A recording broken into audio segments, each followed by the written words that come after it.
It's a movie lore missing episode 1. What's up, EJ?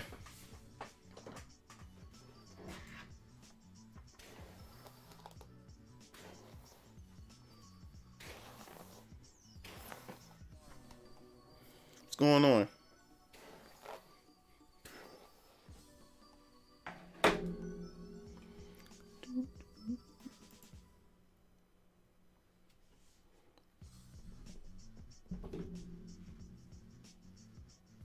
Alright, let me see. I have to clean off my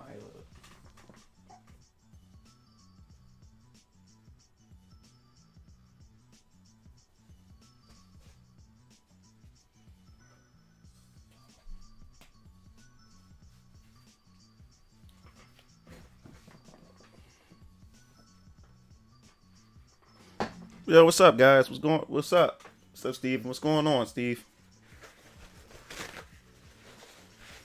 Gotta clean off some stuff.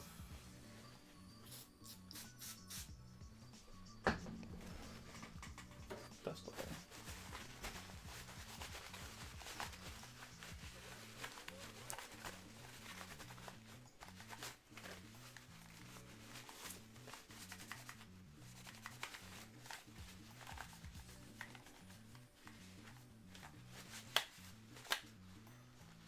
Let's clean off my gaming area. Yo, what's up? What's up, June? What's up, Smith? Yeah, tonight is just a chill stream. We're gonna be talking about fighting games. I wanted us to go over and check out the Street Fighter V Winter Update. You know, we can have a discussion about it, about the new gameplay mechanics. Then we're gonna go over to the Guilty Gear Strive, the Arc System page on YouTube, and we look at some of the gameplay footage and some of the character guides.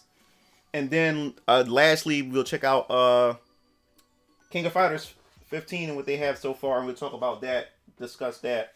So I figured we'd try something different. Oh, what's up, Han? What's going on? Long time no see.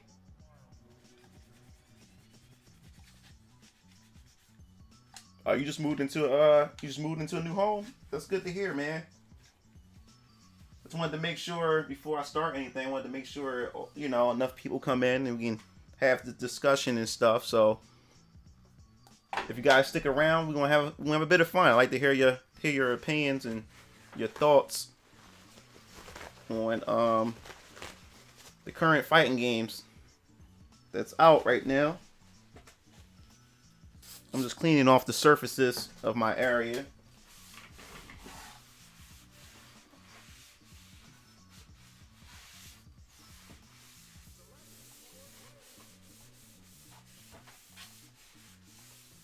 That's one thing I hate about white, man. Like dust. Dust just picks up so fast. I just cleaned this.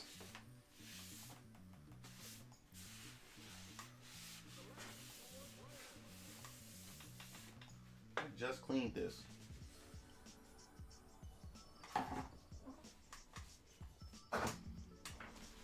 Is it snowing in our area? Well, we had snow a couple of days ago, and the snow is still there. It's not snowing right now, though, but the snow is still on the ground, being annoying. Yo, what's up, DJ? What's up, Dave? What's up? All right. Yeah, we're starting to get enough people to come in. I'm just trying to wait for enough people to come in, then we'll start on today's stream. For those of you who just came in, we're going to be talking about the chill stream where we talk about fighting games. And what's up, Demarcus? Yeah, we're going to be going over the winter update. We're going to go watch the video. We'll talk about it and everything. And I'd like to hear your thoughts on it, talk about the mechanics. And then, as I said before, we're going to go to the Arc Systems YouTube channel. And we're going to check out some of the gameplay to Guilty Gear Strive and the character guides and stuff. And then lastly, we're going to go to King of Fighters 15. We'll go to the SNK channel and check out what they have so far and give you my thoughts. And I'd like to hear your thoughts on King of Fighters 15 so far and everything. So we'll be doing that to this evening.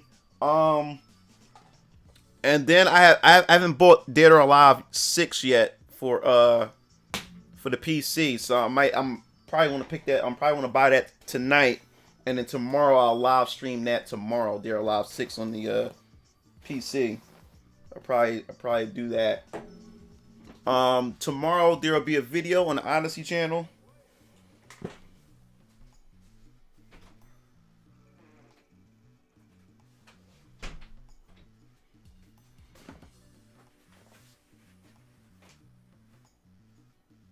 There will be a video on the Odyssey channel. Let me know if I'm synced, my voice and everything. All right, so I guess we'll dive right into it.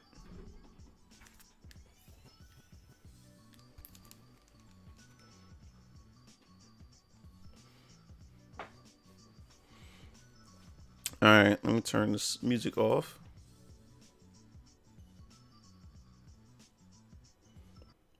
No, the only thing I'm getting is the characters. I never bought, like, when it came to Dead or Alive, I never bought any DLC for Dead or Alive. I only got the only costumes I ever got was the bonus costumes that came with the pre-order. But other than that, I never spent money. I more so unlocked costumes within the game when they had unlockable costumes and stuff. But other than that, I never spent money on costumes. The costumes, they just overdo the costumes. Like, I don't have no problem with the costumes, but when you keep throwing more costumes in than actually addressing the issues that the fans and the community, have with the overall game, and you make the costumes much more of a priority, then that's like just disrespectful to the fans. That's why I never really bought any of the costumes at all. But when it came to characters, of course, I like to have my roster filled with the characters and stuff, and try the many different characters, especially me being a content creator and everything. So yeah, let's go full screen here, and we're gonna go to we can go to the winter update for Street Fighter V, because I definitely want to hear your thoughts and everything. What do y'all think about it and stuff? We go through it together.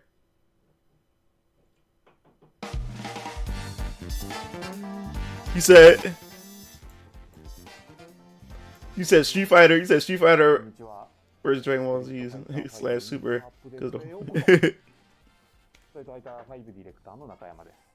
はい、皆さんお久しぶりです。ストリートファイター5プロデューサーの松本です。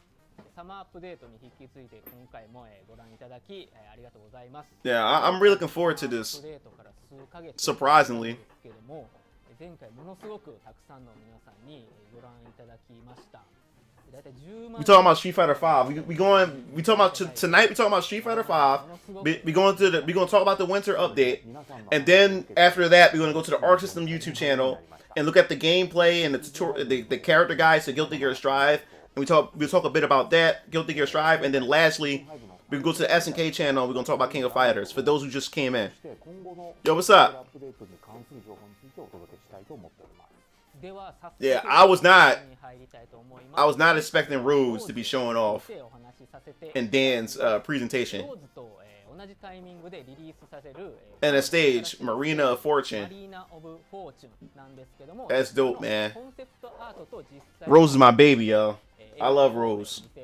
She's my favorite. She's my favorite character in Street Fighter. I mained her. There's my baby right there. 開発初期の段階からイタリアのステージをすごい作ってみたかったので、念願がすごい叶った感じがしますね。イメージイラストにあるような that's pretty cool. 明るいライティングと綺麗な水面がソウルパワーにすごくね映えます。 Yeah, the stage look pretty dope, man. Stage looks pretty dope.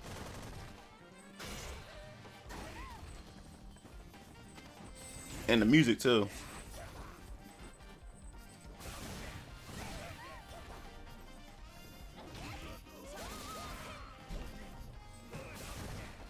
They could have added some people in the background though.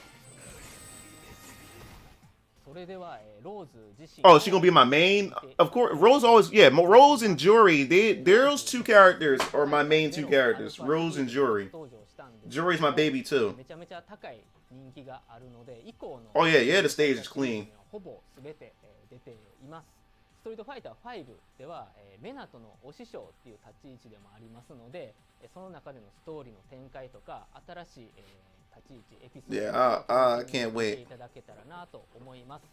で、Now, even though that the characters in beta, this is only a few issues that I have so far what I've seen. But like I said, this is still a work in progress, so a lot of stuff can change. But from what I'm seeing so far, I don't like her stance. Her stance is kind of stiff. They should have stayed with her traditional. She don't seem as relaxed as her original stance and like out in Street Fighter Alpha and Street Fighter 4 and stuff like that. She seems more stiff. I don't like that stance that they gave her. And I like the fact I didn't know they did motion capture at all for Street Fighter 5. I had no idea they did motion capture. I had no idea. 演技をするアクターさんの他にアクションコーディネーターさんや補助役を担当する方がいます。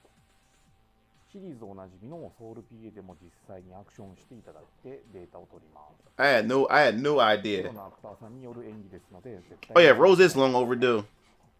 収録したモーションデータを使って I haven't watched Lupin the Third because Lupin Third was like one of those old animes. Like I just couldn't go all the way back and watch something like that super old. That's why I never really watched. I know they remade them for current time, but I never bothered to watch Lupin. Now I'm thinking, in my opinion, I don't think this is her. This will be her default costume. I think this might be her classic costume, like every character has, and she may actually have a different costume. That's just my guess. That's what I'm predicting. Yo, what's up, Miso? What's going on, Greg?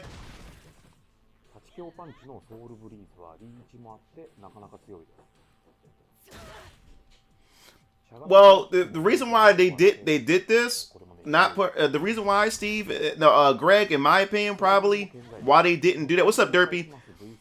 Because they wanted to put Manat in there. They wanted some new characters. That's the thing about Street Fighter. I think it's the balance between new characters and having legacy characters in Street Fighter. You have to balance it just well. But now she can do Soul Spark in midair. That's crazy, man. She's gonna be sick. She's gonna be really sick, y'all. ローズは新必殺技を習得したようです。ソウルパワーの玉を空中に設置し、時間差で爆発させる技ですね。So her soul punish or soul power, whatever it's called, that's going to be pretty tricky to deal with too. Cause you can do soul spark, soul punish. And now I like the fact that they did change her anti-air. Cause her anti-air used to fly in the air, and the startup on that was stupid. Wasn't really that good. And then plus you got punished really, really hard if you missed that, because you really have to aim it just right. And she has a Turok card, which increases her attributes to make her opponent weaker. So, weaker in what way? That's what I want to know. Health, or does it weaken her in the super meter, or the V gauge? I don't know. What's up, Ryu? What's going on, bro?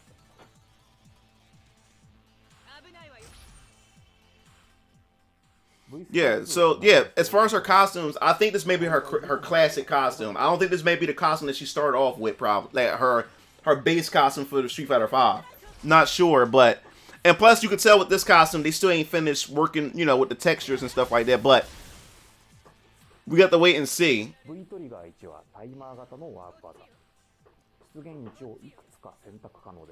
said, I said Turok card. Yeah, I said yeah, Turok. But yeah, this. And that teleport, that warp, dog. She gonna be a tricky character to deal with.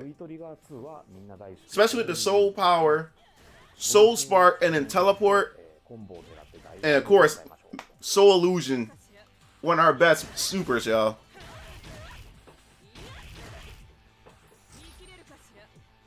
Even though it was much more deadlier in Street Fighter Alpha, though. And of course in Mugen. Yeah, rules. That's my waifu right there.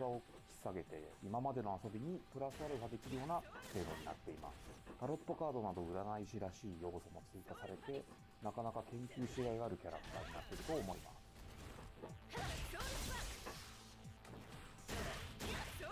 I just don't like her. Her stance look kind of stiff. Like it look like she don't look like I said, like with Street Fighter 4 and Street Fighter Alpha, she's more relaxed. Like she's like, you know, this one she's like more uptight like that, you know. That's the only thing I have like a gripe with. e スポーツ関連の情報とコラボ情報をお届けします。皆さん、ご覧ください。I had no idea Rose was such a popular character, really. Like I said, I wasn't really that deep into Street Fighter, but Rose was one of my characters. I wasn't really deep into like the FGC stuff at the time.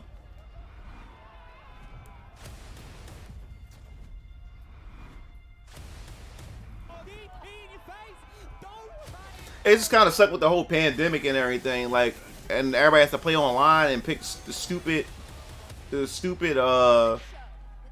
training stage. I get tired of looking at training stage.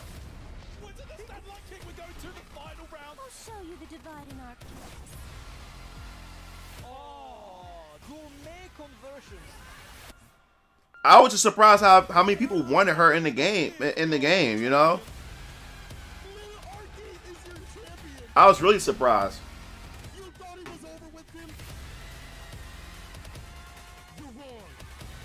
Yeah, the old one she did crouch more.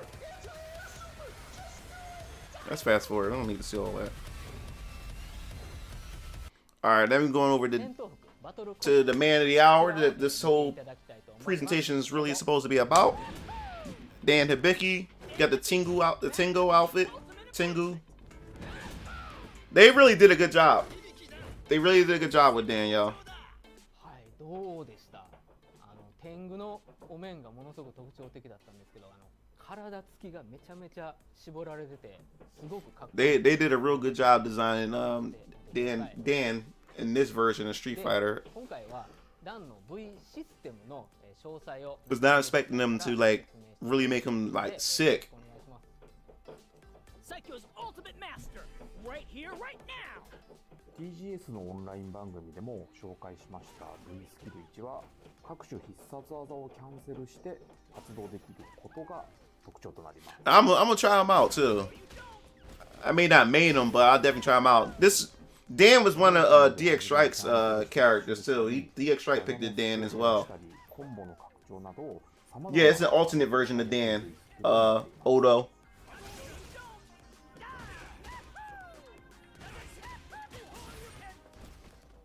とても高性能な V スキルとなっているのですが、相手を挑発するというダンならではの特徴として V スキル発動時にダンと相手 Yeah, his taunt though, it gives both players, even your opponent, some gauge and the V gauge. 発動することで今までにない V ゲージの駆け引きが発生します。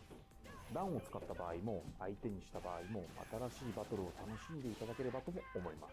He's gonna have a lot of mix-ups. I'm telling you that right now.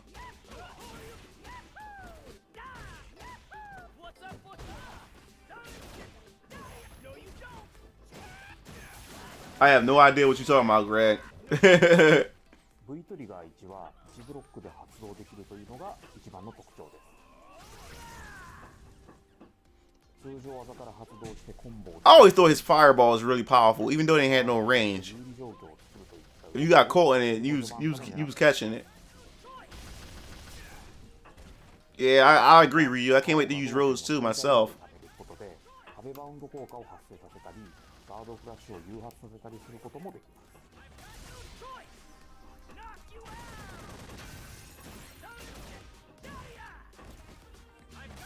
Yeah, I knew nothing about Dan to like Street Fighter Alpha, the first game that I have on the PS1.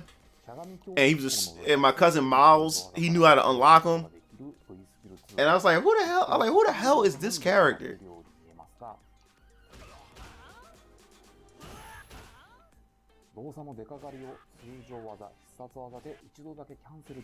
And you can cancel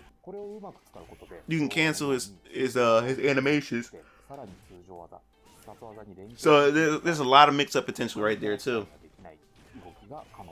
Yo, what's up, Turns? What's going on? 由自在に連携を組める強力な V スキル2ですが、Yeah, welcome to the stream. Yeah, we looking over, we just chilling, talking about fighting games. We looking over the Street Fighter 5 winter update, and then we're gonna, like I said, we're gonna talk about. Then we're gonna look at Guilty Gear Strive YouTube channel, and then lastly we're gonna do King of Fighters 15. Talk about that as well.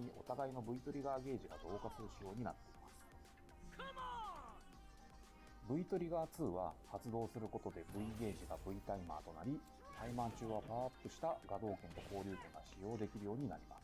Restoring the time, then use the enhance. Yep, you get enhances Gadoken, Koryuken. 画動拳はヒット時の有利時間が増え、交流拳は完全無敵と Looking at some pink freaks on my block. Okay.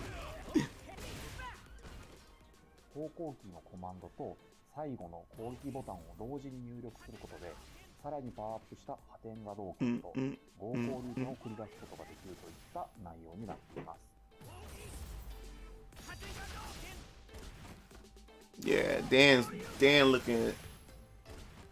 Dan looking nice in this game, man. 攻めの起点に使ったり、交流拳で防御面の強化やコンボを狙うなど、状況に合わせていろんな使い分けができる V トリガーとなっています。 Y'all see how the gatekeeper got voted in that one game? I don't know the name. I don't have no idea what you're talking about. Oh yeah, I saw Maximilian's reaction to it. Yeah, and I saw low tier guys' reaction to it too. 伝説に関しても TGS でちらっと見せましたが、最後まで技を見ると実はこうなります。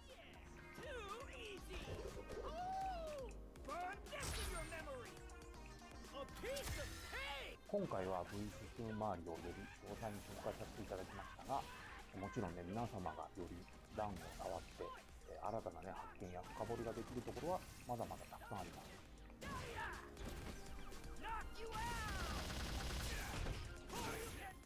これらのシステムを使っていけば、段のバトルポテンシャルをさらに、高めることができますので、お楽しみにしていてください。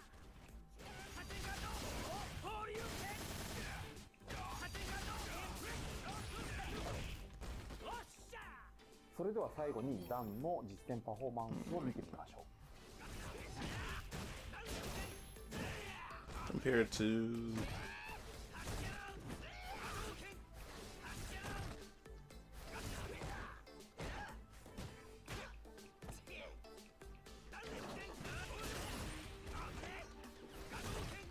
One second, guys.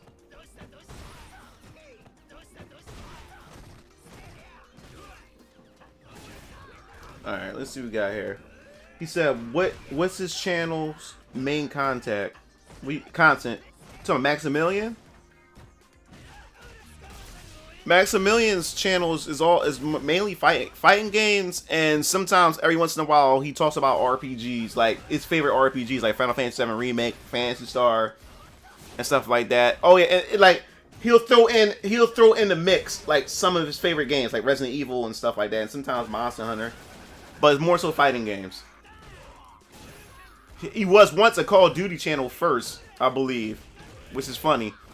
The time I subscribed to Maximilian, he still had Call of Duty like content on his channel before he fully went fighting games.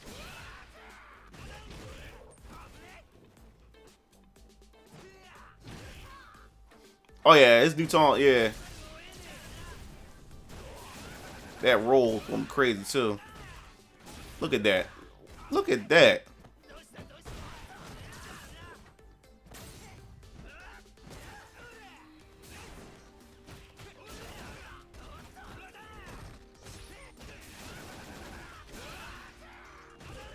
Nice.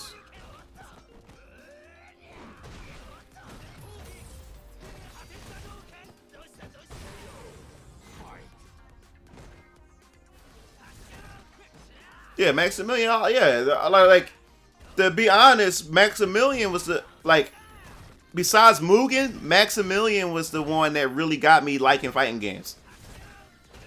Because the way his channel is like it's more so help introduce people to fighting games. And then he covers, and then and plus, I mean, he got so much influence in the FGC, like, with companies, with Bandai Namco and Microsoft. Like he helped make the trailers and content for Killer Instincts and stuff like that. So he has a big influence. But because of him, besides Mugen that got me into fighting games, Maximilian was also responsible for getting me into it. And that's how like I got to start looking into other like fighting game, like FGC or fighting game content creators and stuff because of Maximilian. That's how I started being introduced to a lot of this stuff. But what really got me into the FGC was one day my cousin Daryl came over and he showed me the Daigo parry. And I remember the Daigo parry a long time ago on YouTube, but I never followed up on it. But once Street Fighter 4 came out, I typed in the Daigo parry, and that's how I got introduced to Daigo, Justin Wong, Mike Ross, Gotex, and then I was hooked ever since then. And here we go, guys, the V shift, the new gameplay mechanic.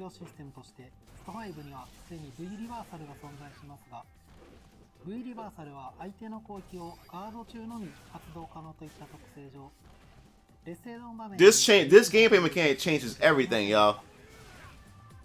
Good defense mechanic, and you sacrifice a meter of your V gauge to perform it. This changes everything. It stops a lot of pressure, and there's a lot of mind games, and definitely now meter management definitely plays a big part, especially with your V gauge and everything. Is that also a Daigoken and Mugen? Look at that. Ultra Instincts.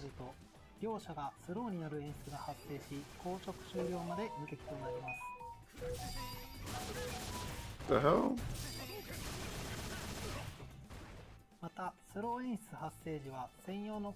Oh, man.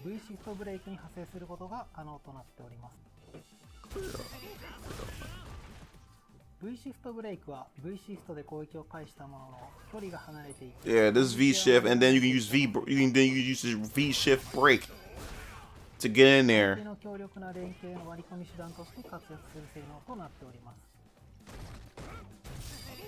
February 22nd, guys. This mechanic will be available along with Dan.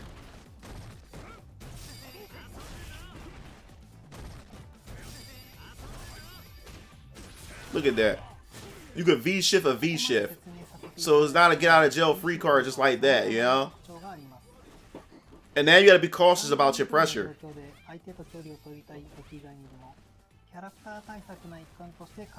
Look at that. Look at that.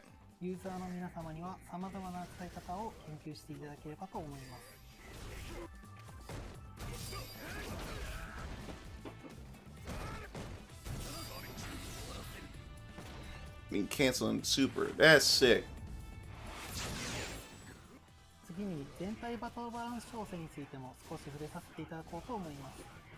Oh, yeah. And now they have to do balance changes because of this new mechanic. Because now what this mechanic does is it covers a lot of weak points to a lot of characters, especially the low tier characters or the characters who struggle. Now it actually boosts them up even more and help them out, and it may even raise them up in the tier list because of this mechanic now. But then you have to also balance the entire roster because characters that are already good and you give them this mechanic, they're even more deadly, you know? So they have to rebalance the entire game now. That's why this update took so long. My girl Jury, that's my baby right there.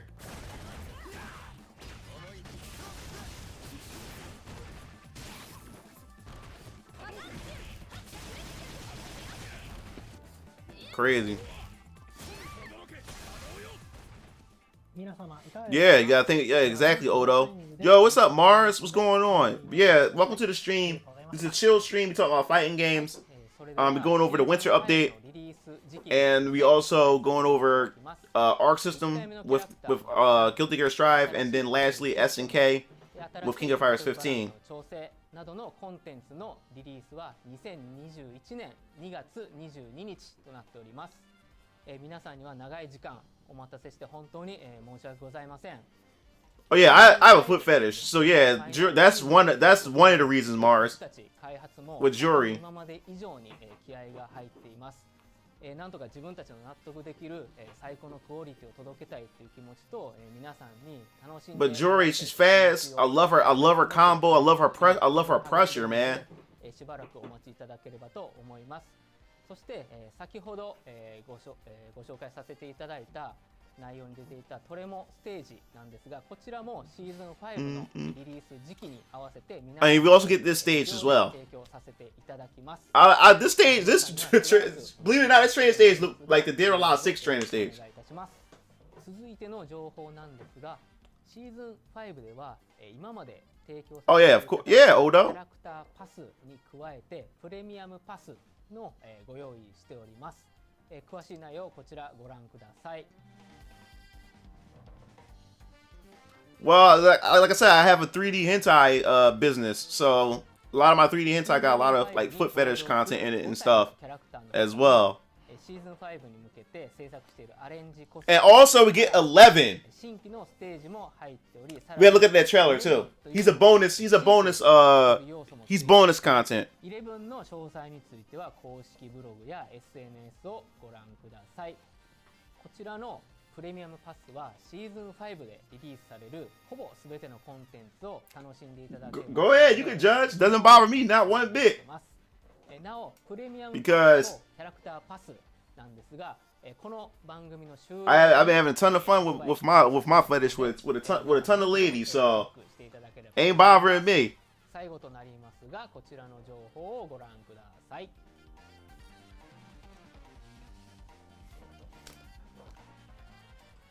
今回もいろいろな新情報をお届けすることができましたがいかがだったでしょうか。また春頃にも何か情報を届けることができると思ってますのでお待ちいた I だけ think yeah, that's all right. We're gonna look at the 続きストリートファイター5をよろしく Oh, it's one more part. 本日はご Yeah, Mars, I create a lot of stuff. You go to my Discord, I put like pictures of some of my like my safe for work stuff on my Discord for you to check out. But yeah, I got a website. Is 11 dead though? Should have used 10. What's the difference between 11 and 12? I don't understand. I didn't know there was a such thing as 11. I seen, like, when I got into Third Strike, I remember 12. I didn't even know there was 11. So yeah, we're gonna look at the 11 trailer. For some reason,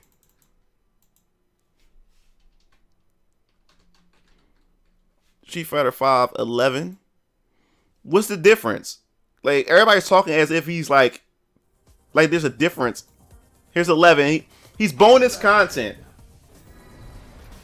He's bonus content. He's pretty much a random select. He's a random select, which I think is pretty neat. You say you want a Discord link in the chat? All right, yeah. Hold up. Now, if you want to see my not safe for work stuff, you have to contact me personally on my Discord, and I'll send you a link to my not safe for work stuff. And I got a Patreon if you want to support my Patreon. I also got a clip store where you can buy my stuff buy clips from my clip store and stuff like that, my 3D hentai stuff. But yeah, we're gonna go on to Arc System next. But one second, let me for those of you who may be interested in joining my Discord, I'm gonna send the invite link into the chat for those who may be interested.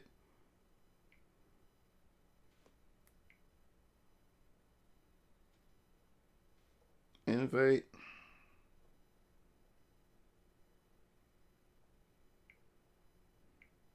Sure link. We're gonna copy. One second, guys. We'll move on in a second. I gotta copy the link, and then I gotta go to the chat. All right, go to the chat. I'm about to copy and paste it in the chat in a second, guys. Give me. All right, here we go. Pause it. All right. All right, I'm gonna paste it. If it lets me. Okay. Come on.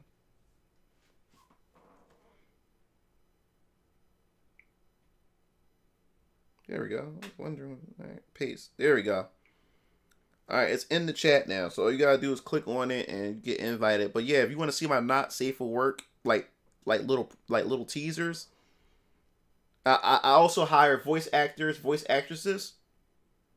That's in the anime community and the hentai community. Matter of fact, this one voice actress that I hired, I didn't know she actually does like actual hentai, like voice acting for hentai that's on DVD, like English dubs. And the whole time I'm hiring her, I had no idea that she was on DVDs and video games and stuff like that. But yeah, I do all kinds of that work. All right, so we're gonna go to. All right, we're gonna go to Arc System Works now. We're gonna go to Guilty Gear Strive. We're gonna check out the matches first, and then we'll do the tutorial. We'll go look at the character guides.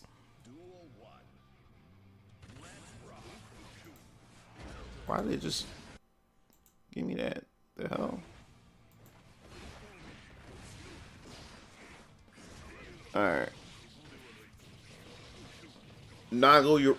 What's his name? I can't pronounce it. Nago Ryuki? Yeah, Nago Ryuki. Soul versus Nago Ryuki.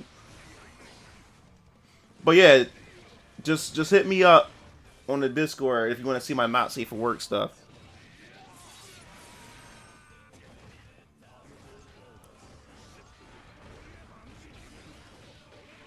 Oh. Yeah, Naga Yaruki, however you pronounce his name. I'm not good at pronouncing these Japanese names. He looks sick, but I'm saying right now he's not my playstyle. One, he's a big character, he's a heavy character, which they're never my playstyle. He has no aerial dash. And then he's a high risk, high reward character. Because he has a bloodthirst gauge at the bottom, the lower right hand corner. And the thing is, you have to be wise, because if the gauge maxes out, then he goes into a blood rage. Yeah, it makes him stronger and give him range on his attacks, even more range, but his energy drains. So the meter fills up too as you do his specials. It fills up faster. So yeah, he's a high risk, high reward character. And then look, it punished him once he got maxed out. Yeah, my uncle Kevin, my uncle Nemesis, he prefers like heavy characters. Every game that had a big character in it, like Zangief, Astrov, Rock, all those fighting games that had big characters in it. He always go for the big characters. Big characters are not me. I more so go for female characters because they're fast. I love fast characters, and a lot of female characters are fast. And their combo potential is nuts, but they just don't have a lot of health and stamina and stuff like that.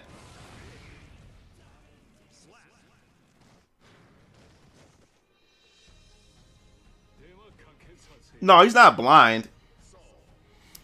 Now the character I do want to try that I have interest in is Giovanna. Like the moment I saw her, I was like, yo, I want to use her. But from what I'm seeing so far, she don't really have anything interesting about her. And the sad part about it is, it looks like her doggy doesn't really do nothing. But I'm still gonna try her out. She seems very basic though, which is disappointing. But then we have to wait and see until the beta. The beta come out this week, so I'm definitely gonna be doing some gameplay in the beta for us to check out.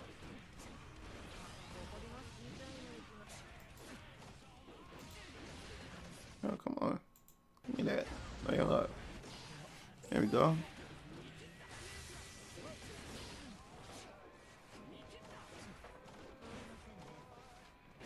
Yeah, Giovanna, she's going to be the first characters I give a try and see how she plays. Like, I'm not really well versed in Guilty Gear, even though I have Revelator 2. Still really never played it. So I'm hoping to give this one... I'm hoping to give this one a try.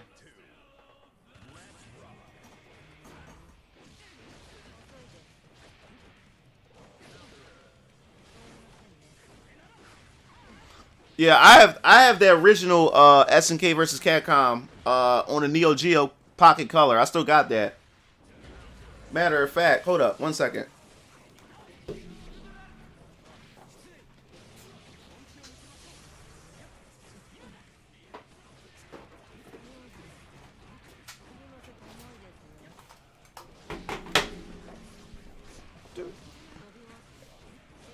I like, you said you like fast characters too. For example, Marth from Fire Emblem, Fei Long in Street Fighter. I was a Fei Long main in Street Fighter 4.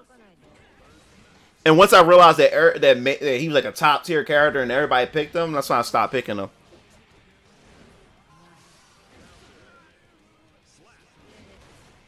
Oh yeah, Guilty Gear, man, it's for the diehard fiends like this franchise. But a lot of people is on the wall with this one because it seemed like they watered it down, like they made it more footsie based, like Street Fighter. But we'll have to wait and see how the overall meta evolves with the game. But like I said, I'm willing to give any fighting game. I wouldn't say any fighting game. There's some fighting games I just will not touch. But in most cases, I'm willing to give most fighting games a try.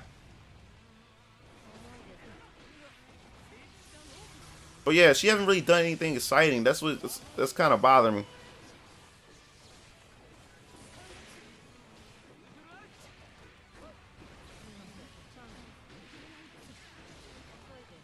Yeah, she is sassy. She's Brazilian too.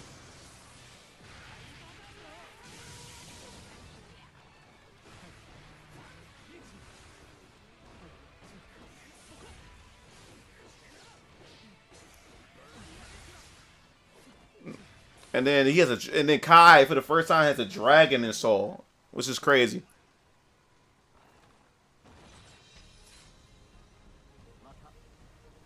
Animation to this game is just like sick. Now I heard that Ramethal from Ramethal players that they completely changed her kit. Period. They changed her. She's like a new character. They completely changed her. 1 second. Hold up.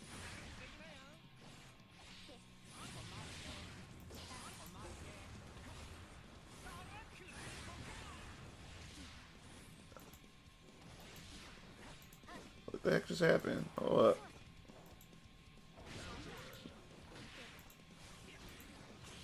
Wait, hold up. They just cut off. Hold up. So we gonna do this again?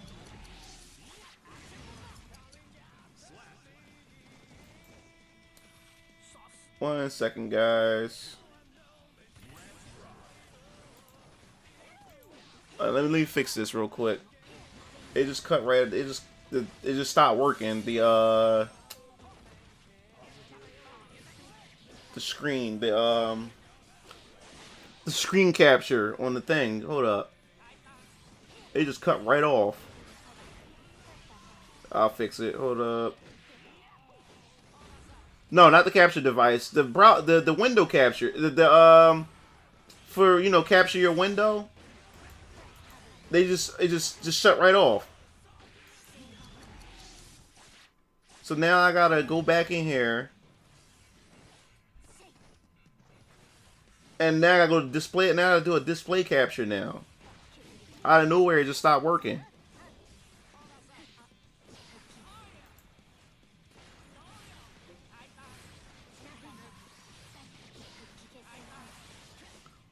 Wait, hold up. Yeah, it just stopped working.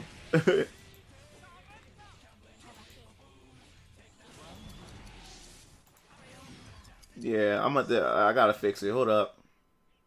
It just stopped working all of a sudden.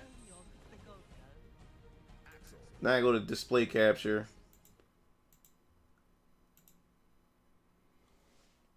Yeah, I do not know why it does it. Why it just did that all of a sudden. Now I gotta fix it. Hello and welcome. And hello. All right, let's see.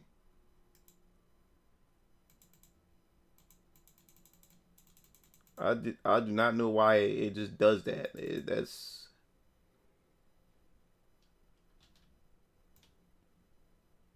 Welcome back. I'm just gotta fix this. For some reason, it just cut off my cut off the screen cap. The screen capture. It just stopped. So now I gotta put display.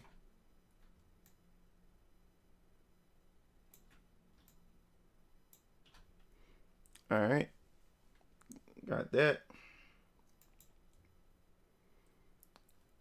This is Roofamonger. Let's take that back. Yeah, so Ramathal, and then I gotta go back to this screen and fix that over here.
Alright, almost done. There we go.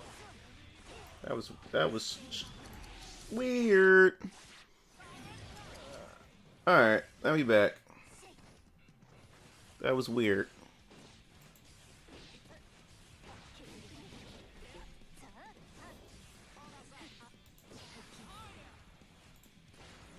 But yeah, they said a lot of Ramathal players said that Ramathal is a completely different character now. They retooled her and everything.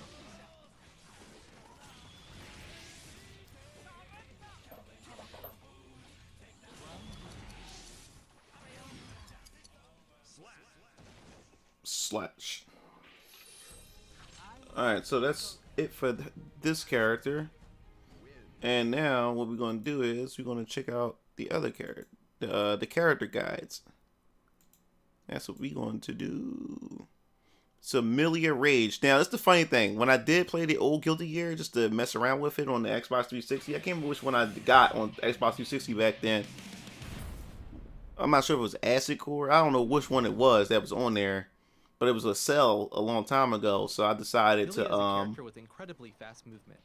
to get it. And Amelia was a character that I did main Arsenal for and that endless variety brief of moment. Izumi options. Bad Moon. Amelia attacks as she descends quickly from midair, making for an I love her overhead pose hit. too. This move is versatile. she extra and thick, can be too. used in air combos, or performed directly after a jump to take advantage of its fast startup, catching the opponent off guard. Turbo Fall. Oh yeah. Amelia descends rapidly from midair with this movement technique. During this movement, she can move to the other side of the opponent and take them by surprise. Tandem Top. Amelia sends out a short-range projectile. The Slash version has quick startup and can be cancelled into from normal moves, making it easy to include in combos. The Heavy Slash version has longer startup, but it hits twice. Also, since Amelia can move midair after performing this move, she can attack while the projectile is active. Use it on your opponent's wake up to launch a powerful offense. See, Iron Saber. Amelia attacks as she charges forward, making for a low hit. This move knocks the opponent down on hit. Even if the opponent blocks this attack, it can be hard for them to punish Amelia unless she's very close. I'm gonna need a Use more this move to grounded approach the character in opponent this from a game. distance, catching them off guard. Mirage. Amelia moves forward rapidly. She can move to the other side of the opponent using this move. Use this move to take the opponent by surprise when they're concentrating on blocking. Lust Shaker. Amelia showers the opponent with blows in this multi-hit move. You can extend the range and get extra hits by continuing to press the button rapidly. This attack deals a good amount of damage to the opponent, even when blocked. Capel. Milia summons a projectile directly below her while midair, sending her flying up. This move functions as both a movement technique and an attack. Milia can move in midair after the move finishes. You can use this move to bait the opponent's anti-air by changing the timing of your jump and attack. Oh. Oh. Milia stands before lunging forward in this powerful attack with invincibility on startup. The startup is quite fast, so you can use it in combos to deal big damage. Septum Voices. Milia sends out a powerful, multi-hit projectile that reaches full screen.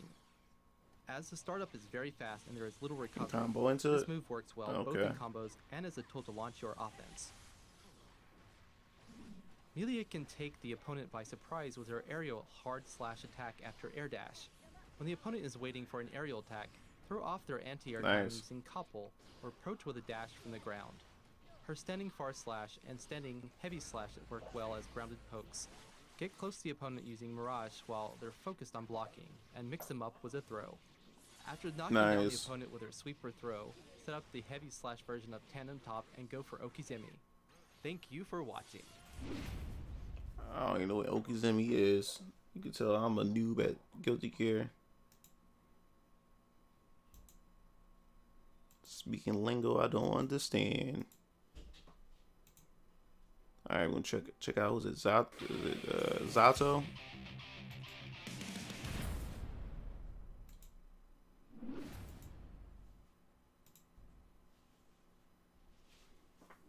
Zato is a technically challenging character, as you can also yes, he is. Ego Eddie.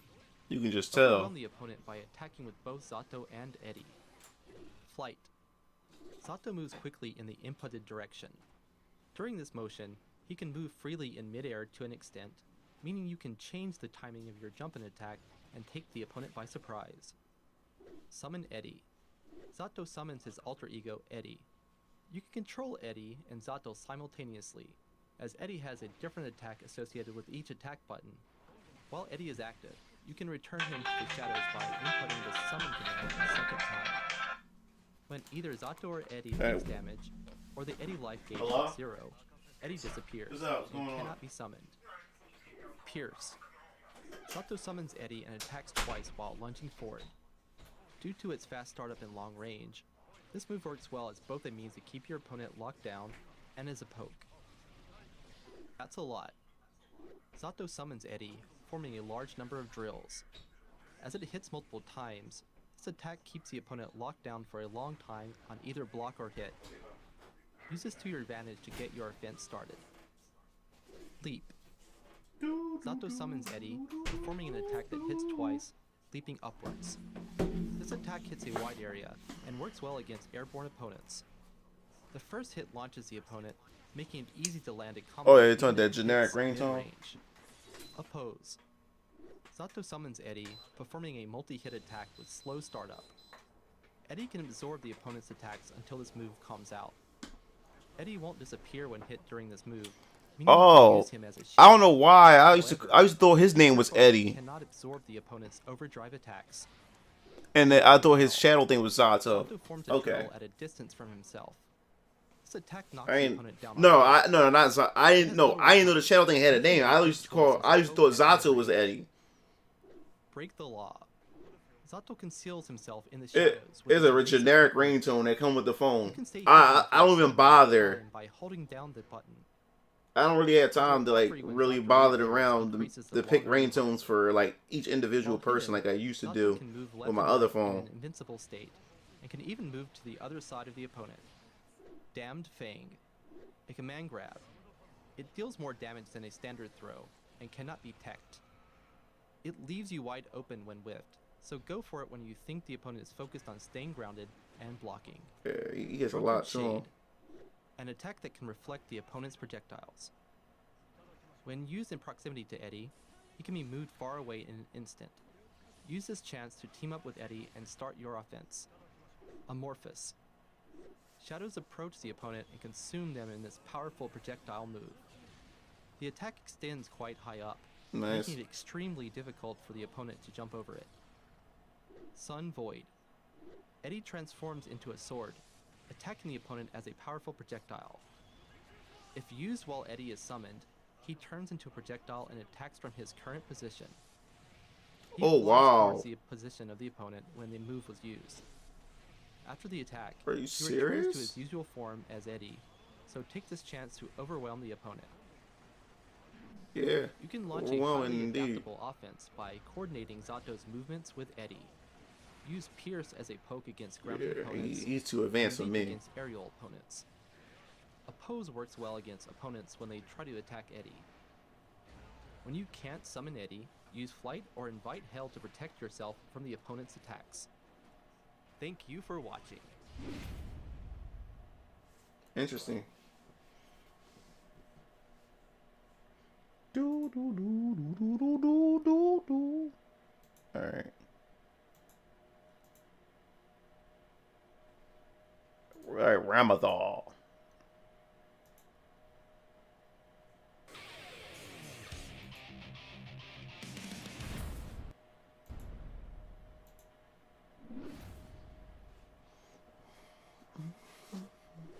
Lethal excels in range. Due to the long reach and wide area her sword attacks He cover, said honestly, she their dominates the franchise battle itself at is too mid-range advanced with for me. unique pressure. No lie. Bayonetto. Lethal sends out a sword quickly in this powerful projectile move. It sends the opponent flying back on hit. Also, if the sword hits the corner of the stage, it explodes, dealing extra damage. As the sword remains on the ground after it's fired, you need to either wait for a set period of time or approach it and pick it up before it can be fired again. The slash and heavy slash versions fire at different heights. Daro. Lethal moves rapidly, performing a lunging attack. It has fast startup and can be cancelled into from normal moves, making for a string. It launches the opponent farther up if it hits them while they're midair, so you can follow up with a combo. Sildo Detro. Lethal leaps forward, performing an overhead attack. You can evade the opponent's low-hitting attacks with this move. It knocks the opponent down on hit. This move can't be blocked while crouching. The mid-air version changes your jump trajectory, so aim for a surprise attack. Oh, wow. Subarbrato. Interesting. An extremely damaging attack. It also has a quite long range, Overhead. so you can deal big damage with a single hit from a fair distance. The damage dealt changes depending on the number of swords you have equipped, and the range and damage becomes quite poor when you have none left. It leaves you vulnerable when whiffed, and can't be cancelled into from any other moves, so use it sparingly at mid-range. Erar Luma. Lethal moves forward slightly as she attacks. You can perform up to 2 follow-up moves by inputting quarter circle back punch. The third move knocks the opponent down on hit. The first move can be dash cancelled. The follow-up moves receive a buff when delayed. Aggressa or Dono, an aerial attack with long range. It works well as a mid-air poke or in combos. Its properties change depending on the number of swords you have equipped, and its range and damage become quite poor when you have none left. Calvados. Lethal sends out a powerful, multi-hit projectile that reaches the other side of the screen. This move can cancel out almost any of the opponent's projectiles, and deals a good amount of chip damage even when blocked. If there are any unequipped swords, they will be retrieved automatically. This attack works great to punish a vulnerable opponent from a distance. Mortabato. An extremely damaging attack that's invincible on startup. The damage changes depending on the number of swords you have equipped, and the range and damage becomes quite poor when you have none left.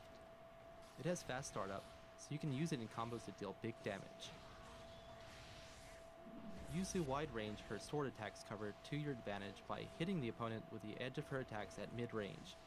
Her standing far slash and standing heavy slash attacks make good grounded pokes. When the opponent tries to avoid the grounded neutral game by jumping in, anti-air them with forward punch. You can even follow up with her aerial slash attack. Oh, nice. When you've got the opponent in the corner, get your offense going with the heavy slash version of Bayonetta. Oh my god, them combos Continue is attacking crazy. if the opponent blocks and land a combo if it hits them. Thank you for watching. That's crazy, son. That is crazy. Yeah, I definitely can't wait to try the beta for this game.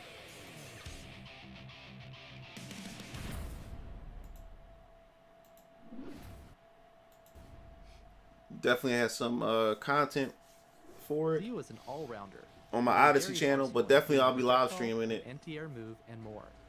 He can unleash a fierce offense from his stance as he turns his back on the opponent. Graviet Word. Leo sends out a projectile that flies forward, hitting multiple times. Since it hits more than once, it can cancel out the opponent's single-hit projectiles and continue forward. The Slash version has fast startup and can be used in combos at close range. Although the Heavy Slash version has longer startup, it has more hits, meaning you can keep the opponent locked down longer. Eisensturm. An attack with invincibility on startup.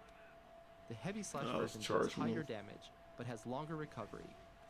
Since Leo leaps upward as he attacks, I know it works well against airborne opponents. super have been Also, a thing you since can Guilty make Gear use had of invincibility frames by using this move on your wake up or Gets during the one. opponent's offense. I say to bring turn it the on. tide. Okay, PJ. First, Kaltes Gestuber. Leo lunges forward a slight distance So as he attacks. that's German. This move I knocks the believe, opponent right? down on hit. These Fast names. startup makes this a good choice as a poke or in combos. Zweites Kaltes Gestuber. Leo lunges forward a good distance as he attacks. Since he can move through to the other side of the opponent, they may need to change the direction of their block. If Leo passes through the opponent, he ends the move in Breinhilder stance. Turbulence. Leo moves forward a short distance as he attacks. This attack knocks the opponent down on hit. If you hold the button down, Leo will go into Breinhilder stance. Breinhilder stance. Leo takes a stance with his back to his opponent. He can go into the stance from a set number of moves. Although you can use a variety of powerful attacks only while in Breinhilder stance, you cannot perform other actions such as jumping or blocking. Try using this move when you are going on the offense. Con Shield. A counter move allowing Leo to absorb the opponent's attacks. If you absorb an attack at close range, Leo will perform a counter attack. This move also works against projectiles. Oh wow! Either reflecting or absorbing. So he's more so like a stance character. I didn't know that. After this move, as Leo is vulnerable. So he has a lot of mix-ups and stuff with his different stances. So you have to really look out when you fighting him. Cleanse and Dunkel. You can cancel into a lot of different special moves. It deals more damage than a standard. And a command grab. Cannot be teched. Okay. If you hold the button down, Leo will remain in Breinhilder stance after the grab lands. Blitzschlag. An attack that makes the opponent crumple. If you hold the button down, Leo will remain in Breinhilder stance after the attack. This move has long startup, but it leaves Leo at the advantage when blocked, making it a great option at close range. Cancel. Leo drops the Breinhilder stance. What's up, Shadow? What's going on? Stahlwirbel. Leo sends out an extremely Just fast doing and a powerful just doing projectile. a small, a short Projectile little comes out quickly and travels fast, chill stream, so talking it can about be fighting used to punish games. a vulnerable opponent from a I wanted to hang out with you guys before I eat dinner and got to do other things, Leo handle other performs responsibilities a series of powerful attacks for the evening. with invincibility on startup. You can make use of the invincibility frames and fast startup by using this move in combos or to interrupt. I'm definitely going to be streaming again tomorrow. My goal is to try to stream, trying to at least stream like 4 or 5 days this week. I'm gonna try. I've been good, Shadow. How about you, man? When you get in on the opponent, mix them up with Zweit, Kaltes, Gestuber, and go into Breinhilder stance. I gotta do it. I'm doing the Fantasy Star stream this week. Fantasy Star Online 2 stream, so get ready. So if you guys want to play and you got Fantasy Star Online 2, let me know. Definitely doing that this week. Thank you for watching. Okay. We almost done with Guilty Gear, and then we're gonna finally go to King of Fighters 14 after we finish Nago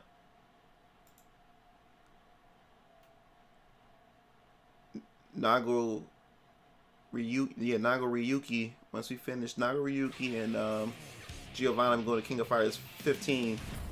Talk about that. And then we'll call it a stream for the rest of the night.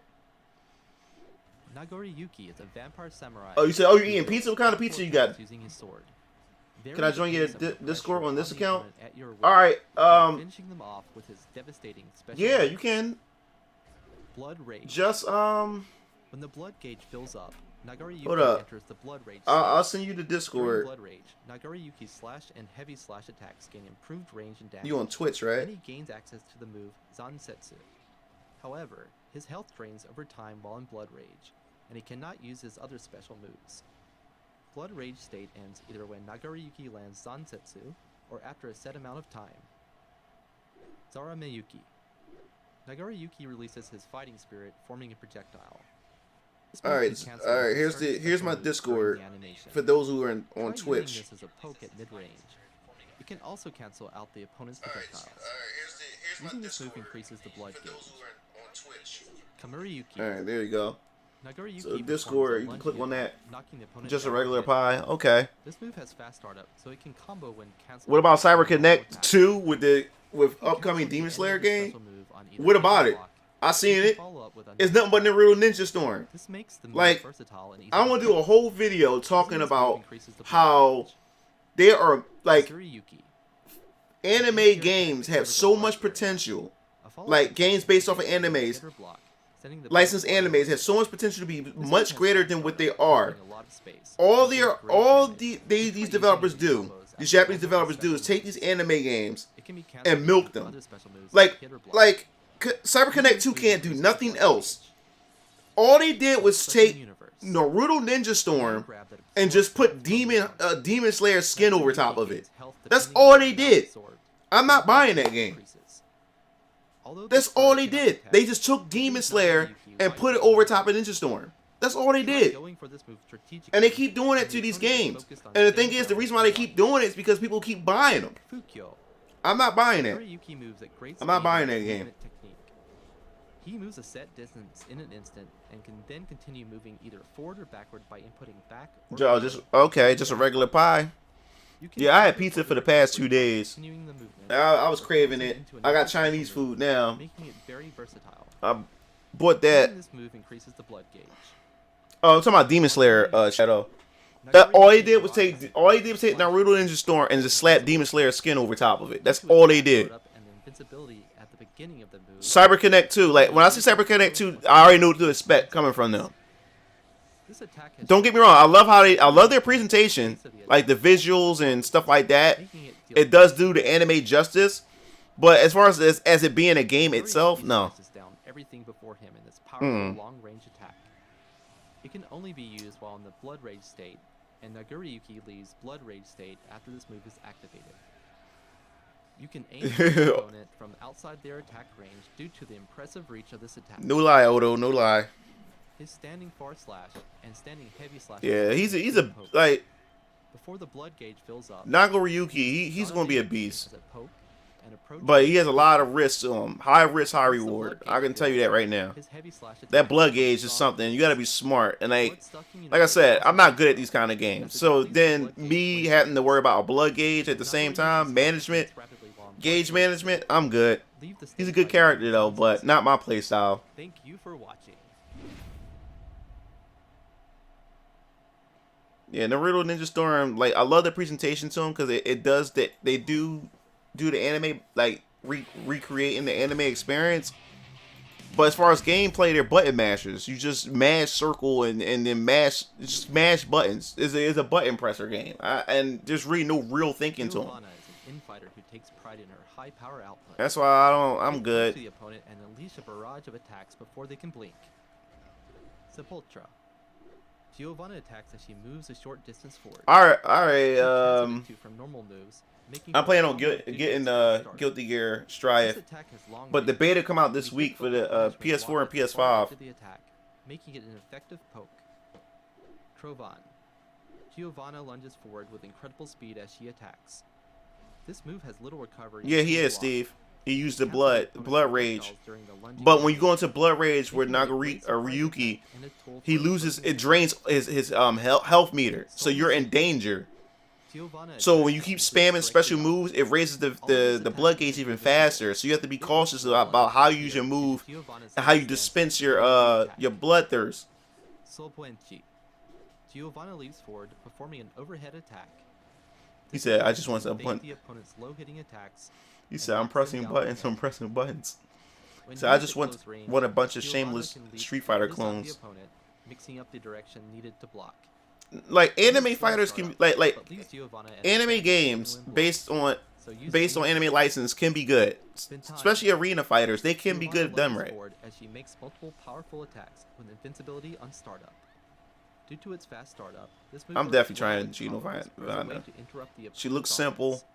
At least get to understand how the mechanics work before trying other characters. Tempestagi. Giovanna attacks as she descends rapidly from mid-air. Due to this move's fast startup, it can be used in Yeah, I don't like. I mean, button masher games can be brainless fun if you take it as a fun as something brainless fun. But if you're looking to try to get into it to actually play and get into like a deeper level, like to get into the depth of the game to understand the game, there's nothing there. They're not fun.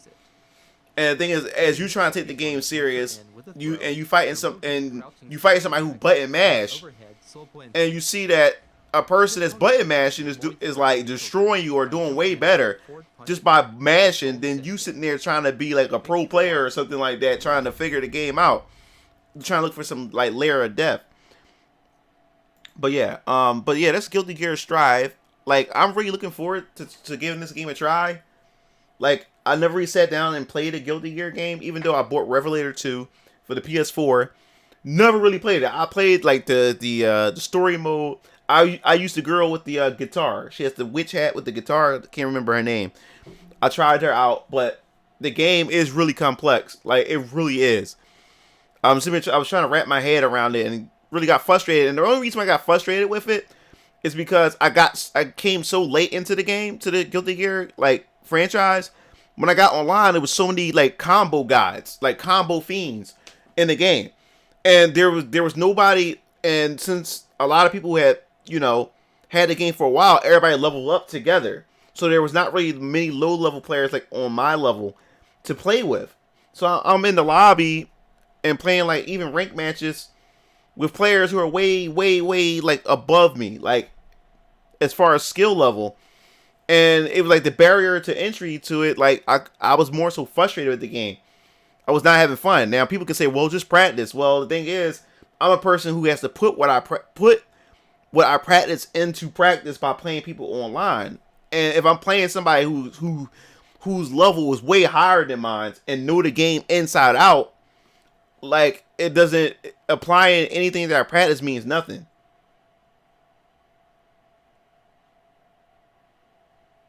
He said she's gonna be a main out for the gate. Yeah, she's definitely my main.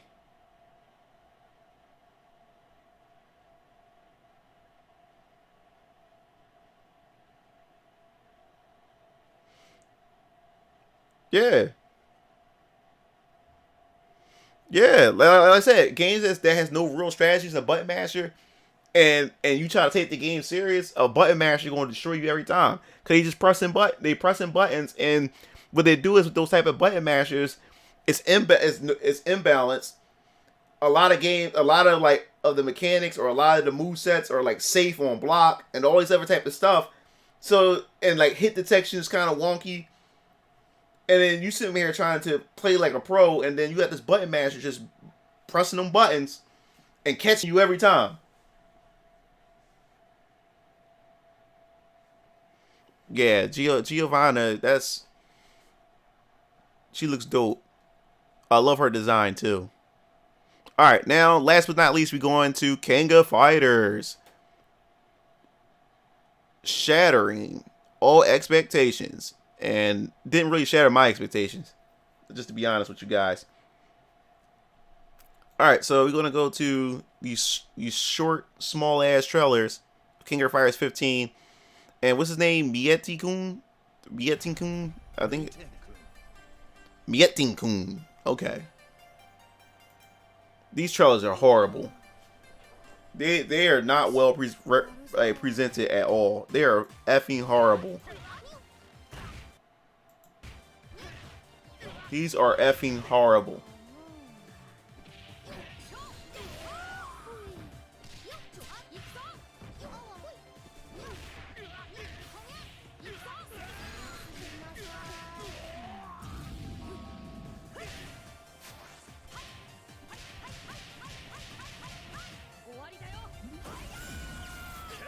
Like, in this game, I don't even know who I'm going to main in King of Fighters 15. I'm telling you that right now. Didn't shatter my expectations.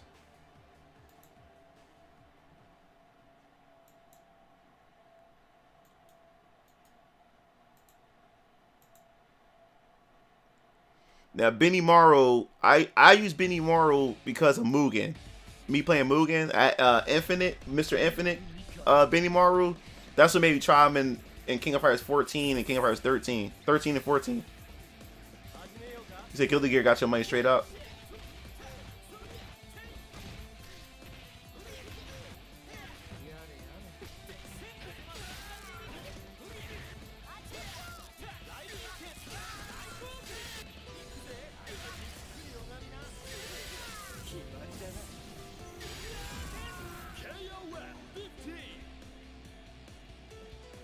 KOF 15. Team Hero, okay. Shatter all expectations. Yeah, for some reason I'm just not hyped. Like I was hoping that they was do something about this game visually, but this game already looked dated already. I love Iori's sound theme on this one.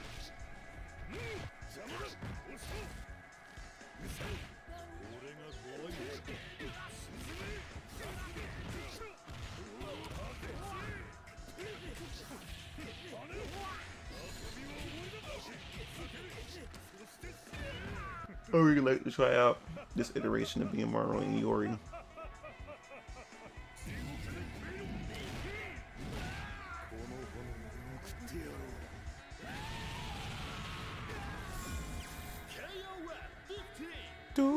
I love Iori's theme in this. Yeah, I like that theme. Killing that saxophone. Going in on it.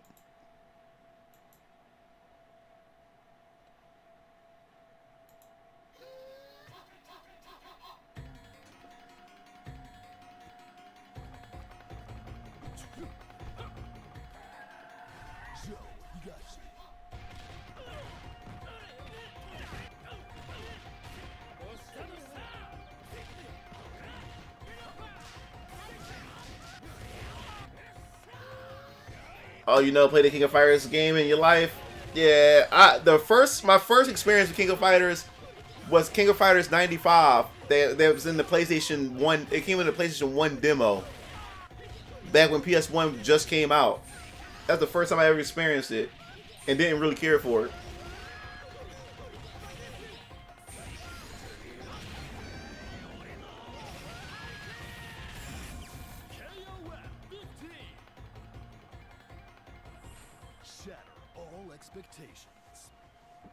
Shattered all expectations. Oh, so we should be getting another character reveal this week then. Yeah, so that was it for the King of Fighters. Yeah, so let's talk about King of Fighters 15 for a second. Yeah, so King of Fighters, the King of Fighters franchise, like I like I said, I couldn't really get into King of Fighters was because like I was more of a Capcom kid than an SNK kid, and for some reason, like I said, I know some of y'all might get mad at me, but King of Fighters, the characters seem so generic to me compared to Street Fighter characters.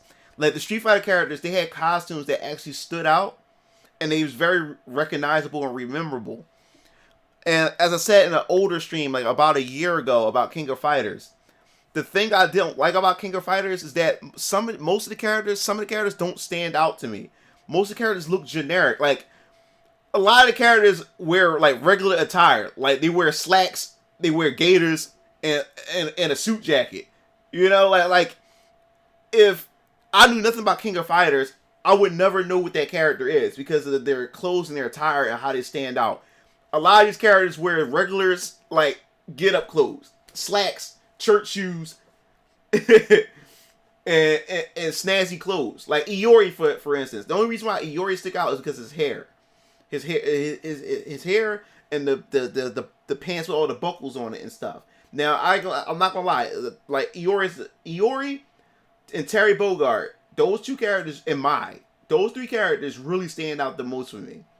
Like, I could pick them out of the crowd if I didn't know like anything about King of Fighters. Those are the three most recognizable characters to me if I was a casual. And that's the thing about King of Fighters. Like, a lot of the characters just look so generic. They don't like and then when you look at Street Fighter's art direction and art style, and look at the older King of Fighters games, the older King of Fighters game had this grungy art style to it. Let me see. Let me show you, for instance.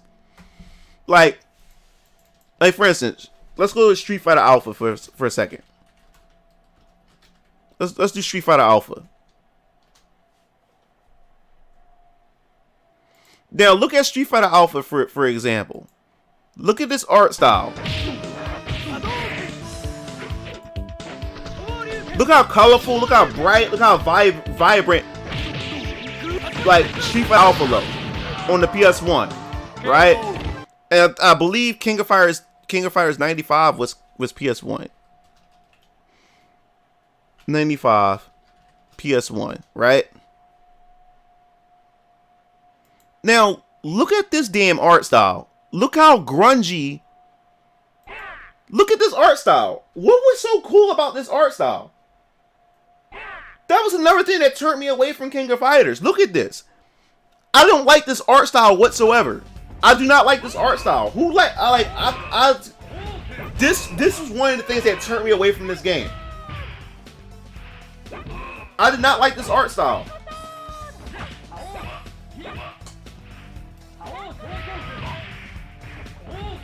Yeah, and Joe Kakashi's hairstyle is recognizable too. Yeah. I hate this art style. Look at this art style, right? Look at this. It looks saturated. It looks dark. It looks grungy. It doesn't look appealing to me at all. Look at this art style. And then we're going to go back and look at Street Fighter Alpha once again. We're going to go back and we're going to look at Street Fighter Alpha once again. Look at this. Look at this. Look at this art style and look at this art style. Look at this.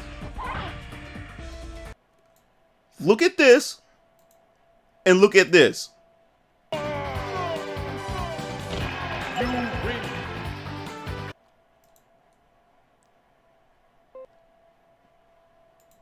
Look at this.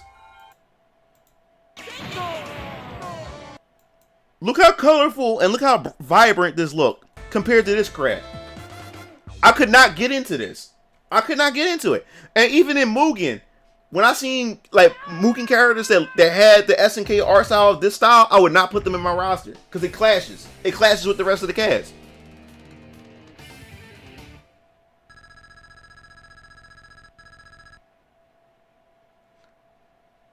Oh, what's up, Strider? That's why I could never get into it. I couldn't stand this. Then look at this. Another point.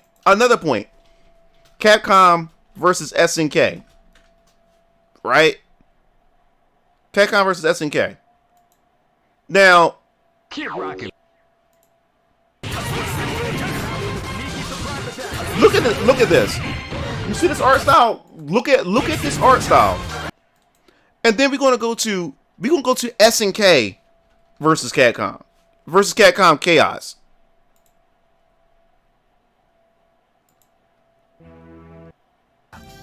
No escape.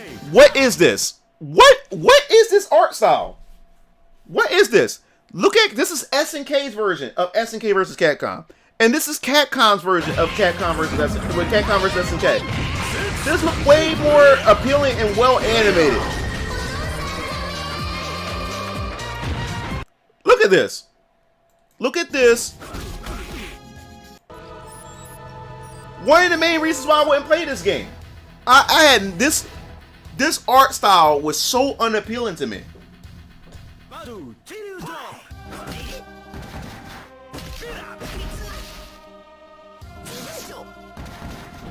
Look at this. And then even the audio was better. And even the audio was better.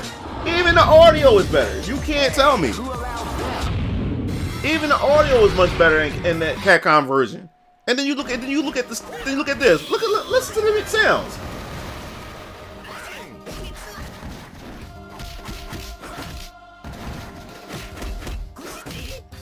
It's not even as fluid as Capcom's. That's why I always seen King of Fighters as generic.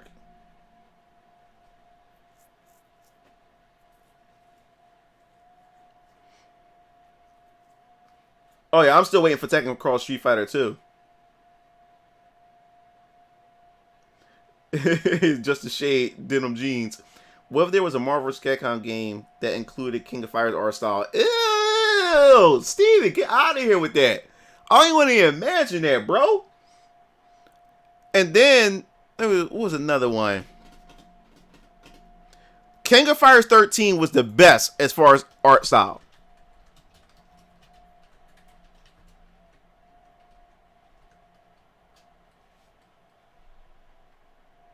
Look, they did a good job. Now this is what I rock with. They did a good job with this. They did a good job with King of Fighters 13 art style. Now I played King of Fighters 13. I tried it and enjoyed it. But what made me want to play it was because of the art style. It drew me in. Look, I would play at SNK vs. Capcom in this art style. That would be dope, but that's not going to happen.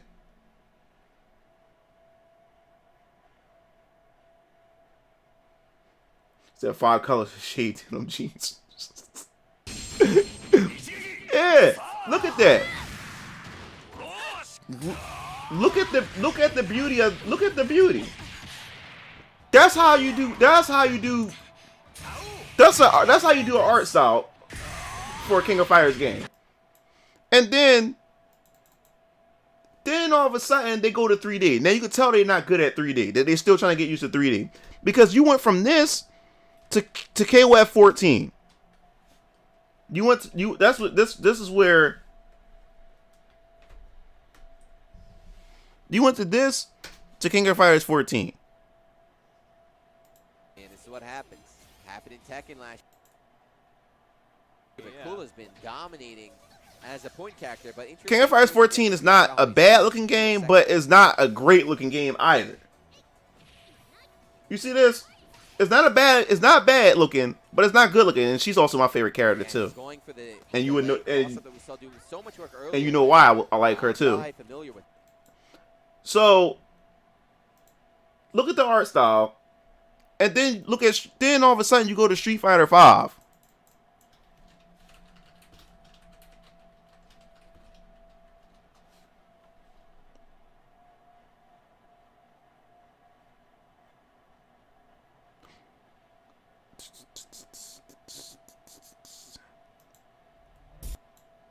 And despite how I feel about Street Fighter 5 and their choices, this game looks more attractive. This game looks more attractive than King of Fighters 14. And King of Fighters 14 had more time to be developed because Street Fighter 5 came out first. So you would think that they would spend more time to like with their art style, visuals, and everything to make it look appealing and stuff like that. And that's the thing. And to be honest, this look better than King of Fighters 15 visually.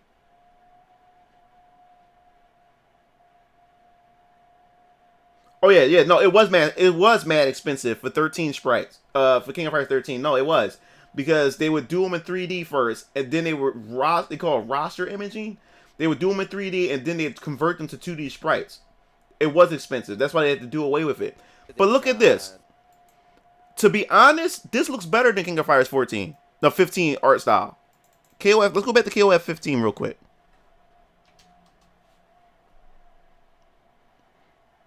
To be honest, now that I'm looking at it, and you know why? I don't know what's up with fighting games.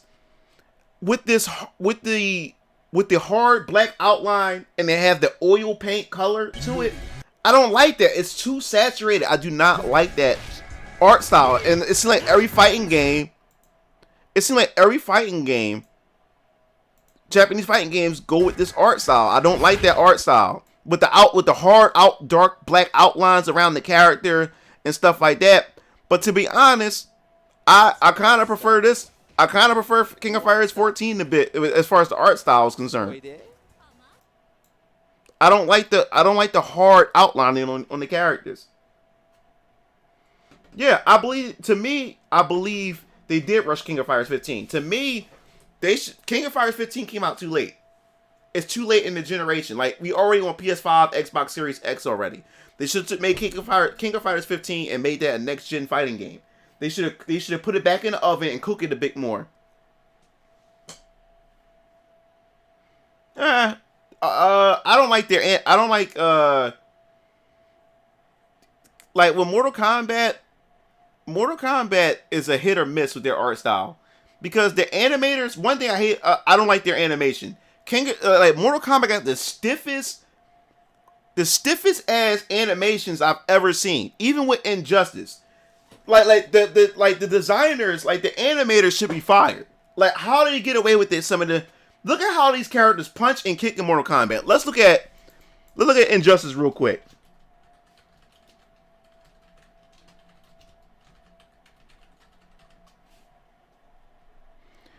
And this is a perfect guy who explained the animations.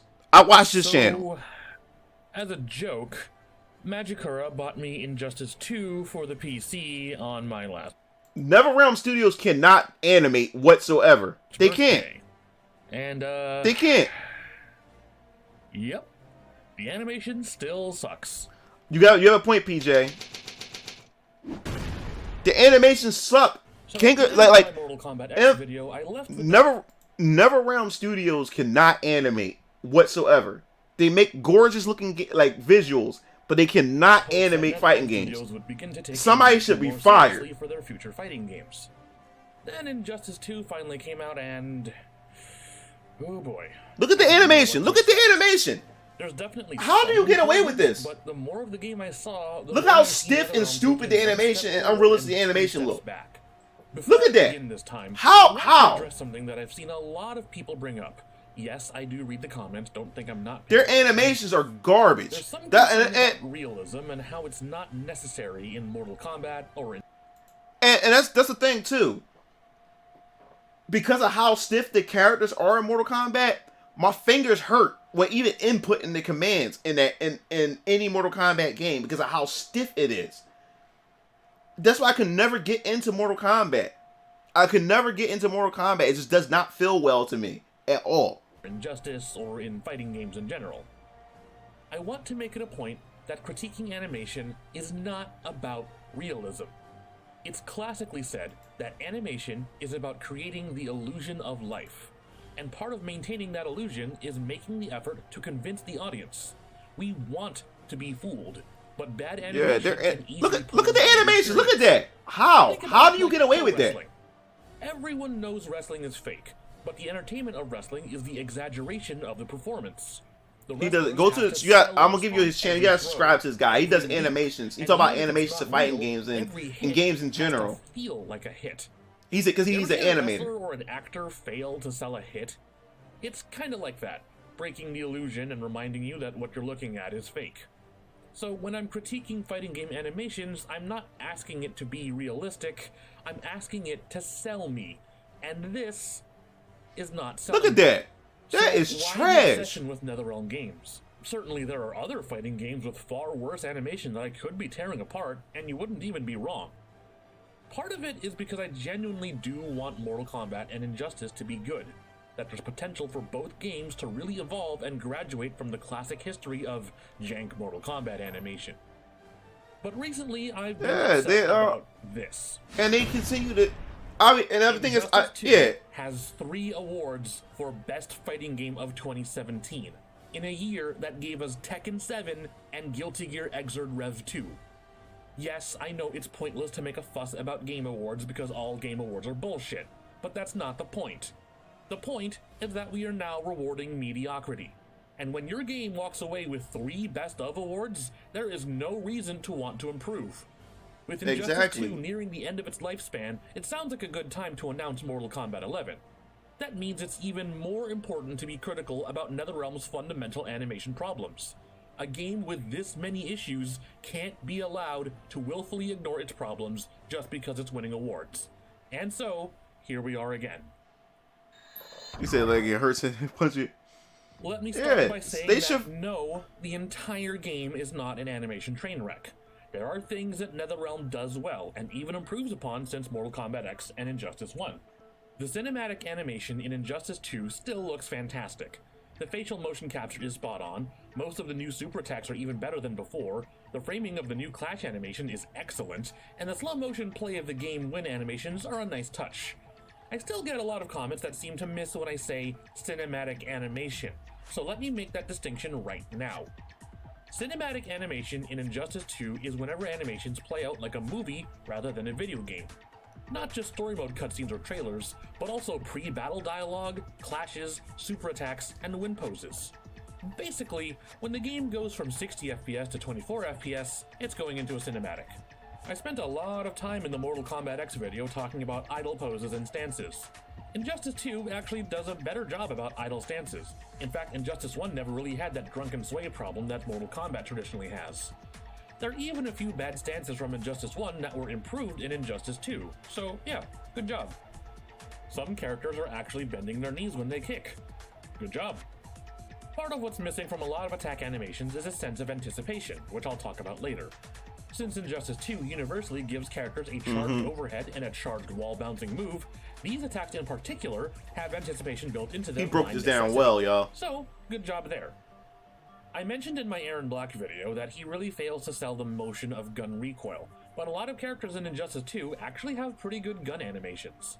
I think the only one I have a problem with is this weird punching shot that Deadshot does, but otherwise, good job. I also mentioned how MKX's bad animation actually works when you repurpose them for Jason Voorhees because he is characterized by fighting like a monster. This Jason principle actually happens twice in Injustice 2, with Gorilla Grodd and Cheetah. Grodd's animations look pretty good for the most part because if your animations are going to look like wild gorilla flailing, you may as well be an actual gorilla. Cheetah's animations also work nicely because a bad punching animation can be easily repurposed into a good scratching animation, and all of her acrobatic stuff is actually pretty well choreographed. I was pleasantly surprised with their animations and I easily regard them the two best animated characters in the whole game. So, good job. But I think that's enough pleasantries. I know what you're here for, so let's get to it. Poison Ivy is my main character. I meant Green Lantern was my main character. A lot of what's wrong in Injustice 2 is carried over from Mortal Kombat X, so I'll just briefly highlight returning problems without getting too in-depth. Are characters still trying to punch over an invisible fence? Yep. Yeah, look at that. Look at that. Like windmills? Yep. Well, that makes no sense. That makes still leading attacks with their limbs and not with their core weight? Yep. More on that later. Is that fucking stance switch button still in the game?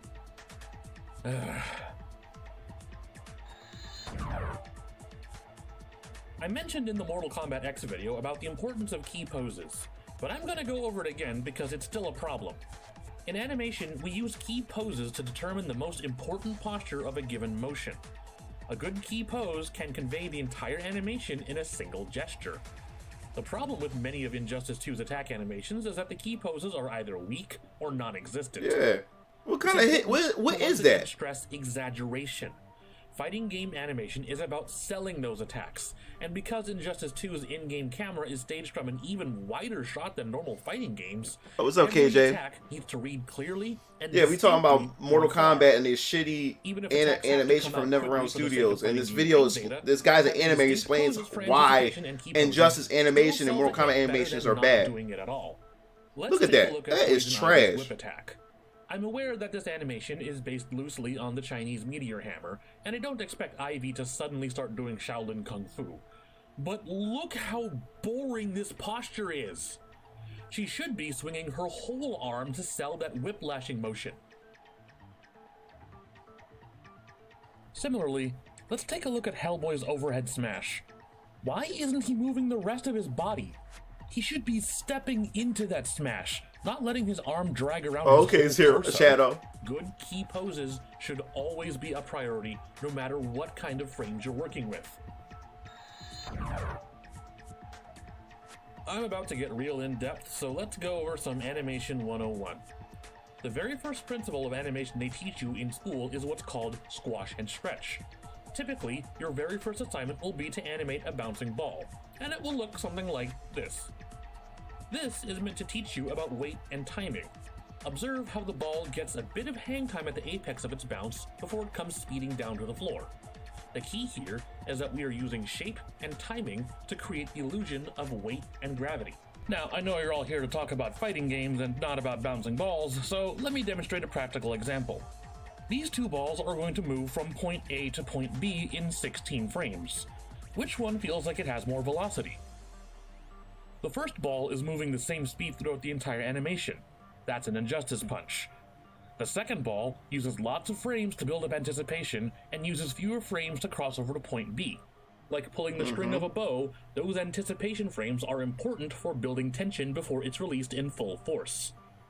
In regards to throwing a punch, you have to remember that the arm doesn't just move on its own. The motion comes from your entire body, starting from your core, moving towards your shoulder, I love this then dude's to your video. elbow, to your fist. You gotta check out at the end. I'll show you Yes, his this channel. means you Go have to his to pick channel, up check and him move out. your goddamn feet. Yeah, Not cause look at punching with that. the weight of your entire body, then you're fence punching. Like, who hired these people at Never Realms? They all should be Injustice 2 has a fired. few unique problems of its own that Mortal Kombat X didn't have. So, Chris, One major difference is that a solid fraction of the cast are flying, and this can create huge issues in animation. When we perform attacks on the floor, we use our feet as sort of an anchor to generate torque with our bodies, a problem that non-flying characters already deal with. Furthermore, flying characters can't be mocapped, to my knowledge, and there's really no practical reference you can get from mid-air fighting. Which means it's gonna have to come down to hand animating most of it, and, yeah. So the thing What with the animating hell? Look flying at that. attacks is that since you can't ground your weight to the floor, you would instead generate torque Oh, welcome by back, twisting Ryu. your body. Every punch and every kick has to oversell on the swing, partly for visual flair, but also out of necessity. Alternatively, the movement of flight itself can provide the velocity to sell a hit. That's not the See how you can just Capcom did slide it? the character over and make it The hit flight? look better. You still have to twist into the attack. A few flying characters do it pretty well with their charged heavy attack, but a lot of attacks really need that twist. Let's take a look at Marvel that. vs. Capcom Infinite. Despite its many shortcomings, its animation is still on point, especially with its flying characters. Observe how each attack makes use of momentum and rotation to sell each hit, and how each move has a unique key pose so you know which attack is which. Meanwhile, with Injustice 2, characters are just kinda awkwardly sticking out their limbs with no force or tension. And when you That is combine it horrible. with fence punching, it looks like these characters literally have no control over their own bodies. Look at that. You know how all the dynamics in Street Fighter make everything all floaty and clip through goddamn everything? Well, the dynamics in Injustice 2 aren't much better. In fact, they're worse in the opposite direction. These capes are made of plastic. Rather than following a character's motion, they're just glued to a character's back and then turn when they do. There's no fluidity or motion to them. Let me also remind you that this is a game where characters can face backwards, where the cape will obscure everything. And yes, this is a big deal because 8 characters wear capes, including your 2 most iconic characters, Superman and Batman. So if you're not nailing your cape physics on your 2 most iconic characters, then just keyframe the damn things. And yes, it's been explained to me before that the gear system means characters can have all sorts of different costumes, so rigging keyframes to a cape is a waste, since capes can be removed in alternate costumes. I would like to direct your attention back to Marvel vs. Capcom Infinite, which features characters with keyframed capes. And oh hey look, they have DLC costumes that remove their capes. I've actually noticed this since Mortal Kombat X, but there's something off about the way certain characters throw objects. Have you ever actually tried throwing an object like this with any degree of accuracy? Now, I get that the backhand throw is a cool and stylish way to do it, and I'm not asking for realism, but just flapping an arm out to throw stuff does not sell any notion of velocity, force, or precision behind that throw. Just like punching, a throw needs to be led with the entire body to generate the force needed to get that object airborne, even for a backhanded toss. So again, pick up and move those goddamn feet. There's also the issue of characters who use magic or energy blasts in place of physical attacks. Look at I that, man. understand the idea that these characters don't need to exert as much physical force and therefore don't need to overswing to sell a hit. That still does not excuse these shitty keyframes where characters refuse to change their posture in the slightest. In fact, if you are specifically not adding a sense Yeah, of man, physicality to the motion of casting magic or shooting energy, I definitely then agree, there's KJ. even more reason to establish unique key poses so that it's immediately apparent what your character is doing, especially if the camera is going to be this far away. Let's take a look at Doctor Strange again. He has upwards of 7 different spells that he can cast, but each of them have a unique animation and effect, so you're never confused as to what he's doing. The problem with Injustice 2's magicians and energy blasters is that there's no distinction in their key poses. Some attacks look either misleading, look like other attacks, or don't even look like attacks at all. Little physical exertion does not equal low effort. It just makes a character look lazy. Oh, look, this bullshit is still in the game. Oh, I've heard tales, I've heard legends, I've even come up with my own theories on why this is happening. But if you think that this animation is acceptable for your 2017 Fighting Game of the Year, then you are lying to yourself. If NetherRealm really needed to show their Warner Brothers overlords that Ed Boon didn't fatality their precious DC babies, just animate them on the floor! Naturally, while I was looking for the 2 best animated characters in the game, I also happened upon the worst animated characters. This isn't going to be like Aaron Black. Oh no, there are 4 of them this time, and you're damn right they're going to get the their Flash own is videos. always the worst.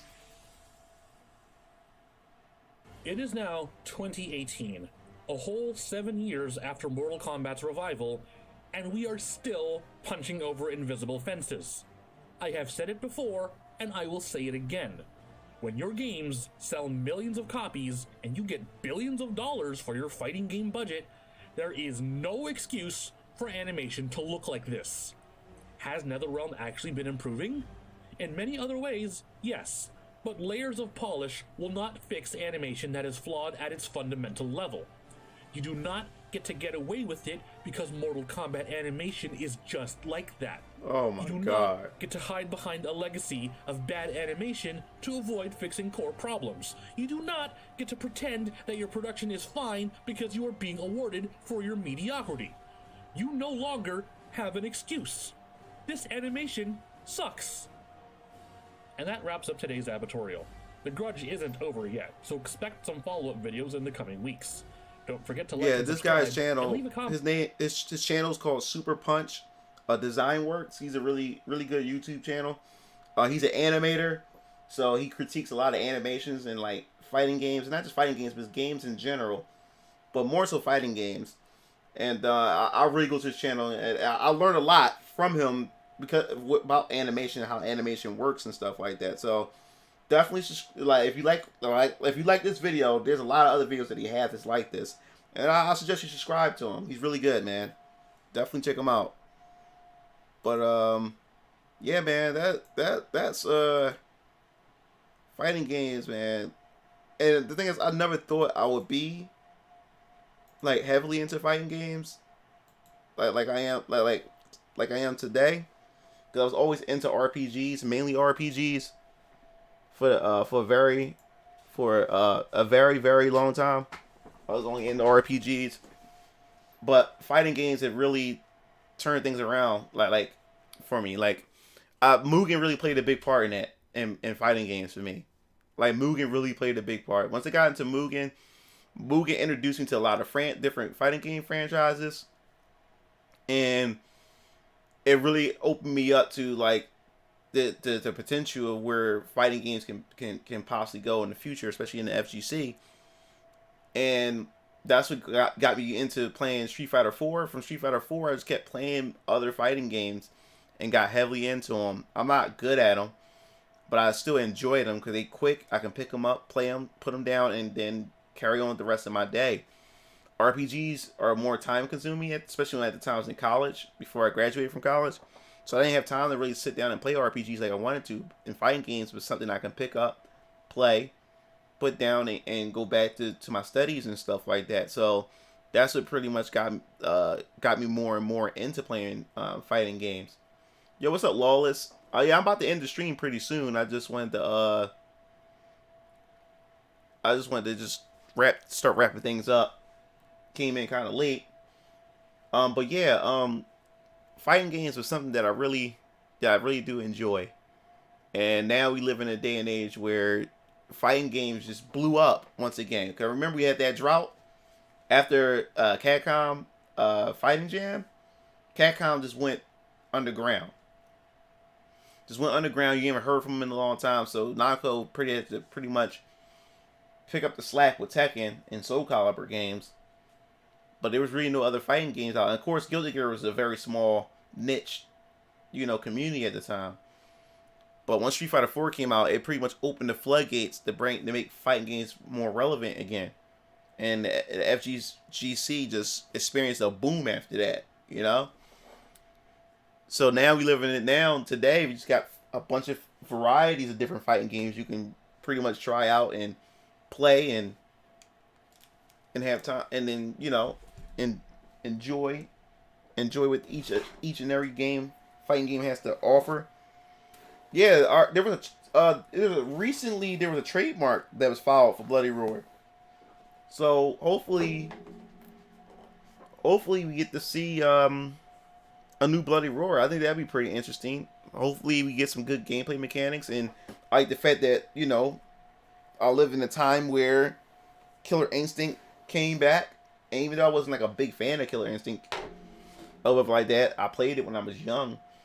But the fact is that they was able to bring it back and everything, and I have the opportunity and have the chance to play it. So that's pretty cool. Hopefully we get another Killer Instinct because it did really well.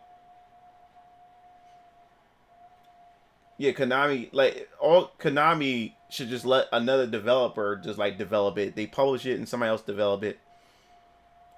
Now the games that I'm waiting for is I'm waiting for a new Rival Schools or a reboot of Rival Schools or something. I definitely want to play a new Rival Schools game. I mean, everybody's super hype and really want a new Darkstalkers game. Like me, I could care less about Darkstalkers, but I would love to see what they can do with it. And that's because, like I said, I grew up with Darkstalkers. Never really cared for it, but I was around that time in that era when it came out and people played it. But the thing is, I'm not really into monsters and stuff like that. Fighting games based on monsters and everything. It was never really my thing. But I would love to see what they can do. If they ever decide to do a new Darkstalkers, and I'll definitely be the first one to play it and give it a try and create content for you guys and stream it and everything. So I think that'll be pretty cool. So I like to see every game get a try, get a chance to come back. I like to see Plasma Sword. The American version is called Star Gladiator. I like to see Plasma Sword come back, another Capcom fighting game. Yeah, I know, Dirt. Oh yes, yeah. SNK versus Capcom. The handheld. Here's my Neo Geo Pocket Color. This is my Neo Geo Pocket Color, and I had SNK. I had SNK versus Capcom fighting game, and I'll tell you one thing. This game was freaking dope, and it had tag in it. You was able to tag like Marvel vs. Capcom. This little handheld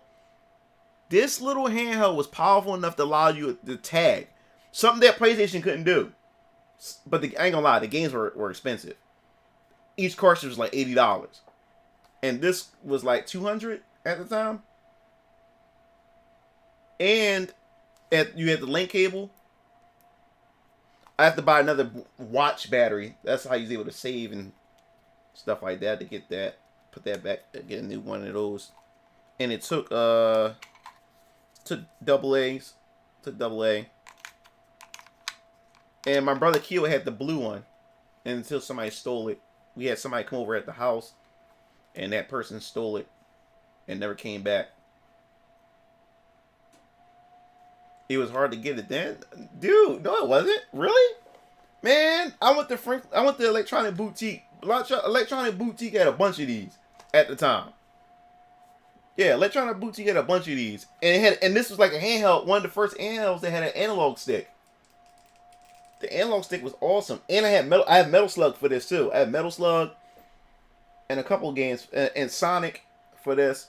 I only had 3 games. I had Metal Slug, I had SNK vs. Capcom, and I had Sonic the Hedgehog. Yeah, I'm waiting for Marvel vs. Capcom 4. But yeah, somebody stole my brother Keel Lancers when he had a blue one. He had a Army Fatigue blue one. Oh yeah, I like to see what they can do with Cyberbots. But yeah, this thing is super expensive. Super expensive. Well, because Morgan's a sex symbol. And she was the most popular character, like, character-wise. Like, she sells the franchise. So that's why they was more willing to take her and put her in so many other Capcom franchises than any other Darkstalker cast.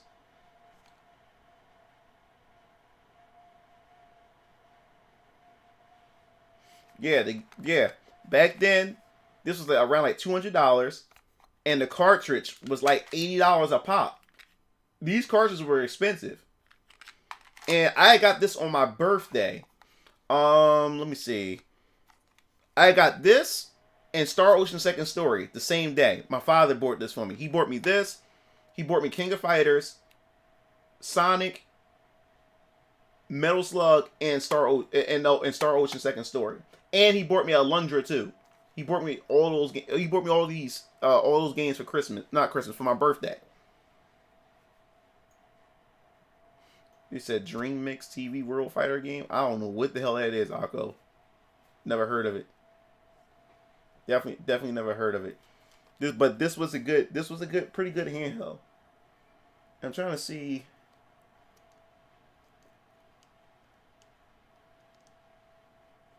Yeah, this is definitely pretty good, man. Yeah, I had Alundra 2. My cousin Miles had the first Alundra, but I had Alundra 2. Alundra 2 was okay. The first one was better. But yeah, I still have Alundra. I still have Alundra 2. I still have that. Oh, is this better than GBA? Like, if this GBA kicked this ass because they had a whole library of games, and it was cheaper than this. But if they had the games, this would have kicked Game Boy Advance's ass any day if it had the games. This was a powerful handheld. I'm gonna keep saying. I'll show you the SNK game versus Capcom game on here.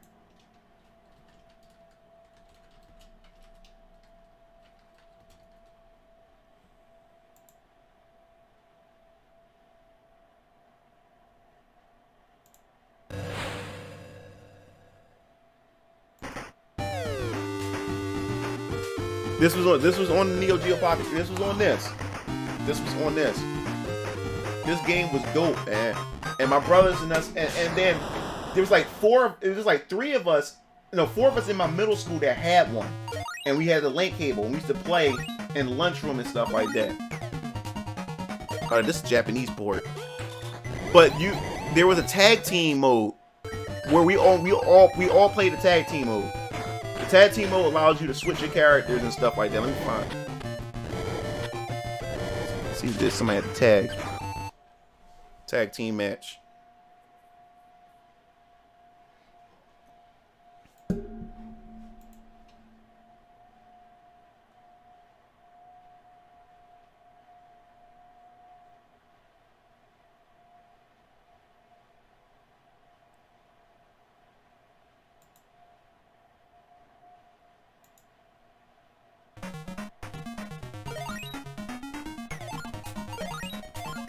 Yeah, here we go. The tag, and it's the character.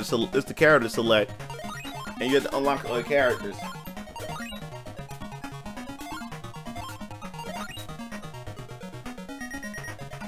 Oh, I know what you're talking about. That shitty game. Now I know what you're talking about. I didn't know the name of it. Somebody at the Otakon Anime Convention had that there. Had the a tournament there, based on that game.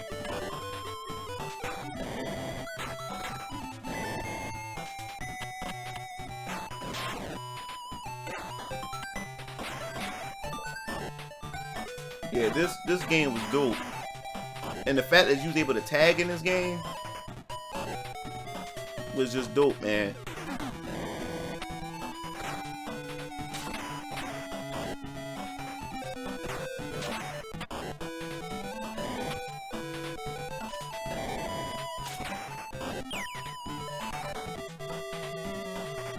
and you fought at like the bosses that you fought. You had Evil Ryu and Evil Evil Iori, like a zombie like Iori, like or something like that. But yeah, man, that was that game, man. That game was really dope. Yeah. That pretty much wraps up this stream, guys. I'm glad you guys stopped through.